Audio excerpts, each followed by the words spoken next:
दोस्तों, कई सालों से हमारी वायुसेना को एक बॉम्बर विमान की जरूरत थी। इसीलिए भारत के डिफेंस मिनिस्टर राजनाथ सिंह ने 5 बॉम्बर विमान खरीदने की इच्छा जताई है। और हाल ही में आई एक खबर के अनुसार यह पता चला है कि भारत रूस से TU-160 बॉम्बर खरीद सकता है। लेकिन वही अमेरिका भी चाहता है कि भारत उसका B-1 लैंसर विमान खरीदे। दोनों देशों के बॉम्बर काफी ज्यादा खतरनाक और एडवांस हैं, लेकिन हमारी वायुसेना को सबसे ज्यादा घातक और खतरनाक बॉम्बर चाहिए। और यह तो इनके बीच कंपैरिजन से ही पता चलेगा। तो चलिए जानते हैं इस वीडियो की मदद से कि भारत को कौन सा बॉम्बर विमान खरीदना चाहिए, B-1 लैंसर या TU-160 बॉम्बर। लेकिन उससे पहले जानते हैं कि भारत को स्ट्रेटेजिक बॉम्बर की जरूरत आखिर क्यों पड़ी। तो दोस्तों, आपको याद होगा कि 5 मई 2020 को गलवान घाटी में भारत और चीन के बीच झड़प हुई थी, जिसके बाद दोनों देशों के बीच तनाव इतना बढ़ गया था कि हालात युद्ध वाले हो गए थे और दोनों ही देशों ने सीमा पर अपने अपने हथियार तैनात कर दिए थे, जिसमें चीन ने अपने सियान H-6 बॉम्बर को तैनात कर दिया था।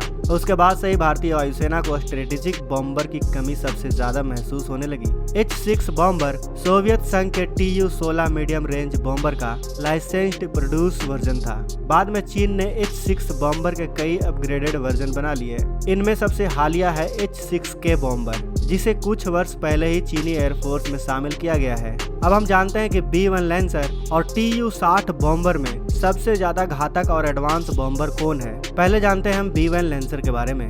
B-1 लैंसर बॉम्बर अमेरिकी वायुसेना की सबसे बड़ी ताकत के रूप में जाना जाता है। यह multi role long range bomber बिना रिफ्यूलिंग किए एक महाद्वीप से उड़ान भरकर दूसरे महाद्वीप तक की यात्रा आसानी से कर सकता है। B-1 लैंसर के इलेक्ट्रॉनिक जैमिंग उपकरण, infrared counter mission, radar location और वार्निंग सिस्टम इसे सबसे घातक फ्लाइंग मशीन बनाती हैं। इतना ही नहीं, इसके इंजन इतने शक्तिशाली हैं कि एक छोटे से रनवे से भी यह भारी भरकम बॉम्बर आसानी से उड़ान भर सकता है। B-1 बॉम्बर के नाम अपनी श्रेणी में स्पीड, पेलोड, रेंज और उड़ान की रफ्तार को लेकर लगभग 50 वर्ल्ड रिकॉर्ड दर्ज है। 146 फीट लंबे इस बम वर्षक विमान की चौड़ाई 137 फीट की है। अमेरिका का B-1 बॉम्बर 35,000 किलोग्राम तक के पेलोड, हथियार, गोला बारूद और सैनिकों को लेकर उड़ान भर सकता है। इस विमान में 2 पायलट के अलावा कुल 4 क्रू मेंबर शामिल होते हैं। B-1 लैंसर बॉम्बर का रडार क्रॉस सेक्शन बेहद ही कम है। इस कारण अधिकतर रडार इस विमान का पता नहीं लगा पाते।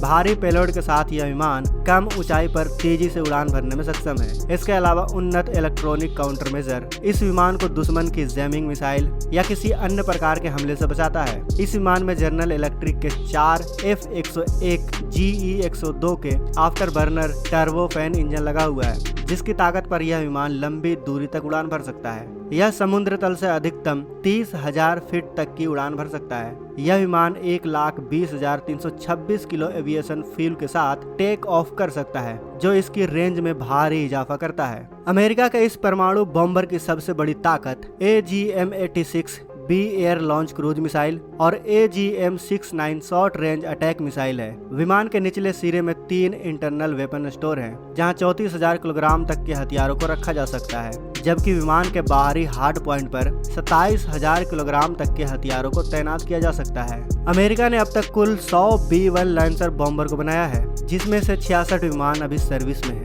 लेकिन इसकी ताकत को देखते हुए अमेरिकी सरकार ने अपने अलावा किसी भी देश को यह विमान बेचा नहीं है। यहाँ तक कि किसी भी बेस पर तैनाती के समय भी अमेरिका इस विमान का ऑपरेशन अपने हाथ में ही रखता है। लेकिन अमेरिका अब B-1 लैंसर बॉम्बर को सिर्फ भारत को बेचना चाहता है। अब बात करते हैं TU-160 बॉम्बर की। TU-160 को व्हाइट स्वान भी कहा जाता है। नाटो ने इस बॉम्बर एयरक्राफ्ट को ब्लैक जैक नाम दिया है। यह दुनिया का सबसे तेज, सबसे बड़ा और सबसे भारी बम वर्षक विमान है। रूस का TU-160 स्ट्रेटेजिक बॉम्बर है। स्ट्रेटेजिक बॉम्बर ऐसे युद्धक विमान होते हैं जो हजारों किलोमीटर की यात्रा करके दुश्मन के घर में हमला करके वापस लौट आते हैं।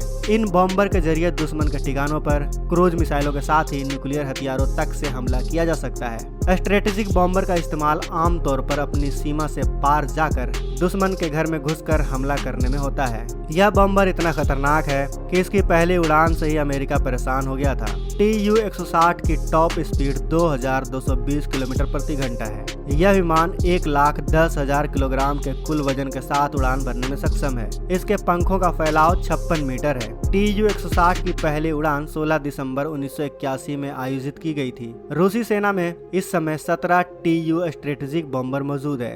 हैरानी की बात है कि रूस ने साल 1995 में इस बॉम्बर को एक्टिव सर्विस से हटा दिया था। उस समय कारण बताया गया था कि इस बॉम्बर की परिचालन लागत काफी ज्यादा है, जिसे रूस पूरा नहीं कर सकता। हालांकि 2015 में रूसी स्ट्रेटेजिक बॉम्बर की घटती फ्लीट को देखते हुए TU-160 को अपग्रेड कर दोबारा सर्विस में शामिल कर लिया गया। TU-160 को बनाने वाली कंपनी यूनाइटेड एयरक्राफ्ट कॉरपोरेशन इस बात का दावा करती है कि इस विमान के 80% सिस्टम को अपग्रेड किया जा चुका है। TU-160 बॉम्बर जेट से क्रूज, हाइपरसोनिक मिसाइल और लैंड अटैक मिसाइल के साथ ही ट्रेडिशनल और न्यूक्लियर हथियार से भी हमला किया जा सकता है। इस जेट से करीब 40,000 किलो वजनी बम ले जाए जा सकते हैं। ये आवाज की गति से भी दुगनी रफ्तार यानी मैक 2+ की स्पीड से चलने वाला दुनिया का अब तक का सबसे बड़ा और भारी बॉम्बर है। इसमें 4 क्रू होते हैं, जिसमें पायलट, को पायलट, बॉम्बार्डियर और डिफेंस सिस्टम ऑफिसर शामिल हैं। दुनिया में अभी तक सिर्फ 4 देशों के पास ही, जैसे अमेरिका, रूस और चीन के पास स्ट्रेटेजिक बॉम्बर एयरक्राफ्ट है। अगर भारत इसे खरीदता है तो वह दुनिया का चौथा देश हो जाएगा। तो दोस्तों, इस वीडियो में हमें पता चला कि रूस का TU-160 बॉम्बर अमेरिका के B-1 लैंसर से कई गुना ज्यादा बेहतर है। ऐसे में आपको क्या लगता है, भारत को कौन सा बॉम्बर खरीदना चाहिए? कमेंट बॉक्स में अवश्य बताएं। हमें आपके बहुमूल्य राय का इंतजार रहेगा। बाकी वीडियो अच्छी लगी हो तो वीडियो को लाइक जरूर करें और अपने दोस्तों के साथ शेयर करना इस वीडियो को बिल्कुल भी ना भूलें। मिलते हैं नेक्स्ट वीडियो में। जय हिंद, जय भारत। दोस्तों, अगर आपको ये वीडियो पसंद आए तो वीडियो को लाइक करें, सब्सक्राइब करें और इस घंटे को बजाय ऑल प्रेस करें हमारी वीडियो सबसे पहले देखने के लिए।